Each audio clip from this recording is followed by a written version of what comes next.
that many people are just simply trapped. Live to Kuwait now, and travel blogger Alyssa Ramos. What are the effects of the strikes where you are in Kuwait?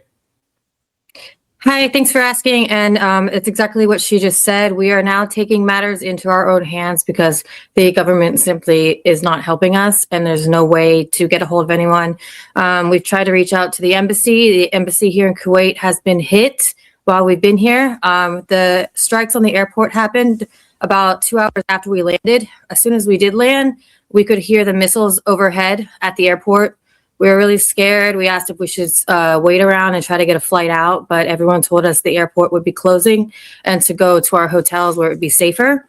I want to know, how do these people get stuck? And I'm not naive. I understand things happen right away, but honestly, I think we get advance notice where you have plenty of time to get out. I don't get it. It's like 2 weeks in advance, there's a hurricane coming to Florida. And I get it. Some people are like, gee, it's money. And, majority of people have cars, I would like to think. So you could drive to another state, stay in a cheap motel. I know y'all gonna tell you, it's not that easy and blah, blah, blah. But sometimes I'm just like, listen, it's a natural disaster. Like you knew. Did you just decide, like, you know what, I'm going to just stay in Kuwait and I'm going to just, try to get some content? That's good. But at the same time, I guess she didn't expect this to happen. That's what I'm thinking. She didn't expect this to happen.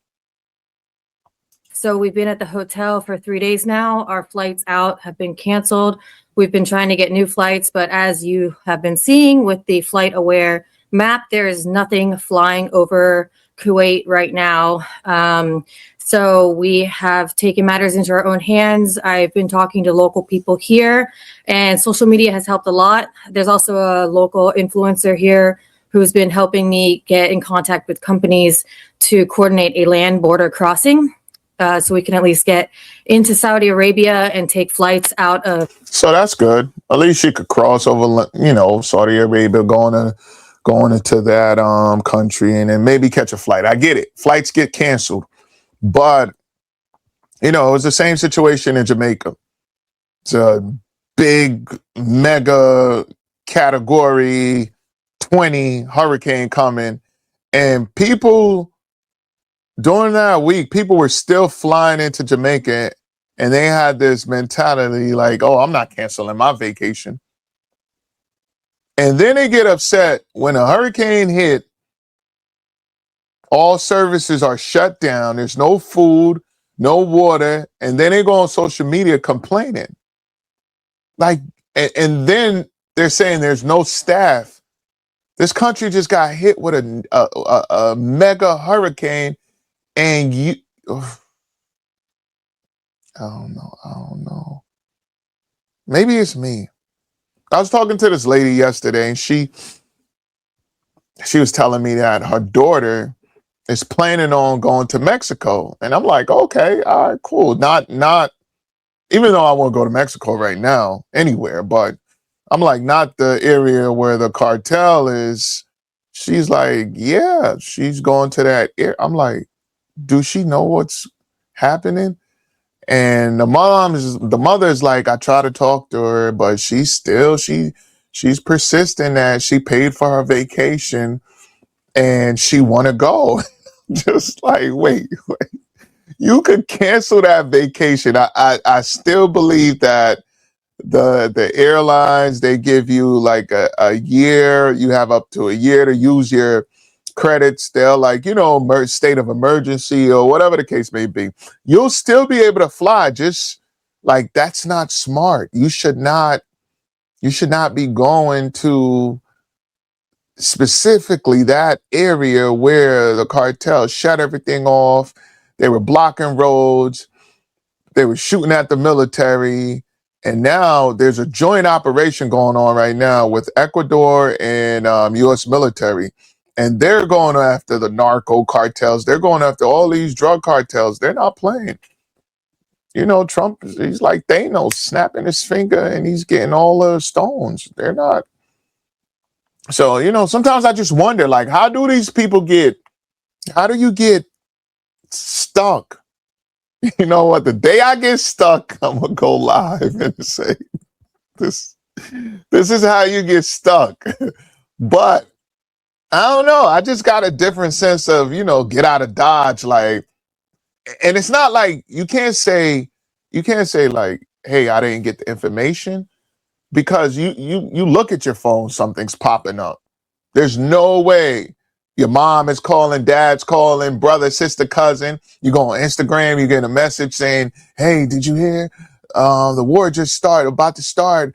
U.S. bombed Iran, and you cannot walk you get in your car. The car is telling you on the radio, like and this is why people are so overwhelmed with information, because everywhere you go, I don't care where it is, everywhere you go, there's constant information. You go to the gym, you got like 10 TVs telling you what's going on. You try to turn the music on, something's popping up, you got a notification. All your friends, family, they're texting you, WhatsApp popping up. You go on Instagram, they're sending you messages. You cannot escape. Your mom, grandma sending you fake AI videos saying that the lady had a baby with a horse. You cannot go anywhere without being told what's going on in the world. So my thing is, if that's your excuse for saying, oh, I didn't get the information, I'm not buying it. Riyadh. There are 5 of us with me here, and from Instagram, I've asked if anyone else needed help, and about 20 people responded that they're also stuck here in Kuwait without any help from their governments. Some are Americans, some are from other countries. So basically, I just created a group chat for them today and dropped the name of the driver in there. So 4 people got out today. They confirmed crossing the border into Saudi Arabia safely, and they're on the way to Riyadh, and hopefully we will do the same tomorrow. But we have been hearing the missiles and drones overhead nonstop for 3 days. We hear the collisions from the interceptions. The Kuwaiti air defense has been doing a really good job at intercepting almost every single one of them. But it is nerve-wracking. It's terrifying. We hear the sirens all day, all night, in the middle of the night, and then we hear the explosions in the sky. And of course, we see the news of places around us getting struck, mostly by falling debris, but they are targeted, and it's just really scary. We're just really hoping to get out of here.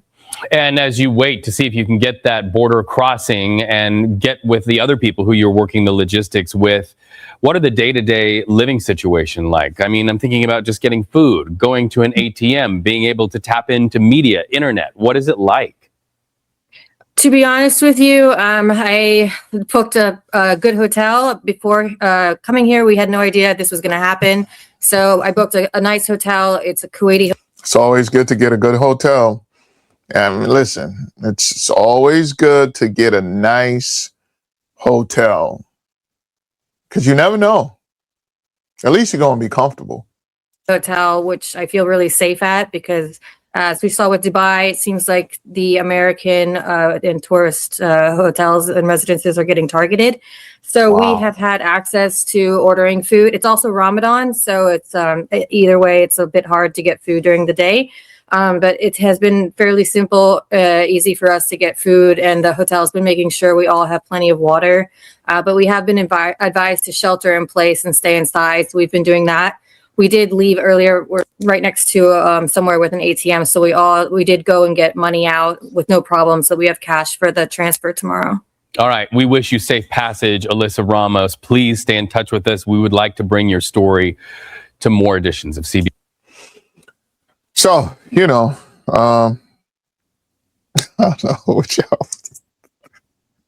I don't see how I'm going to end up in that situation, but you never know.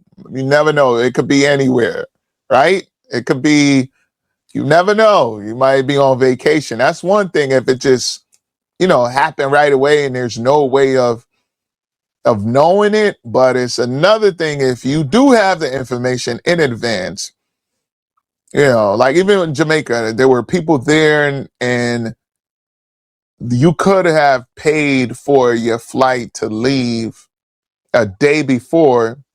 You just had to pay extra money. And some people chose not to pay the extra money.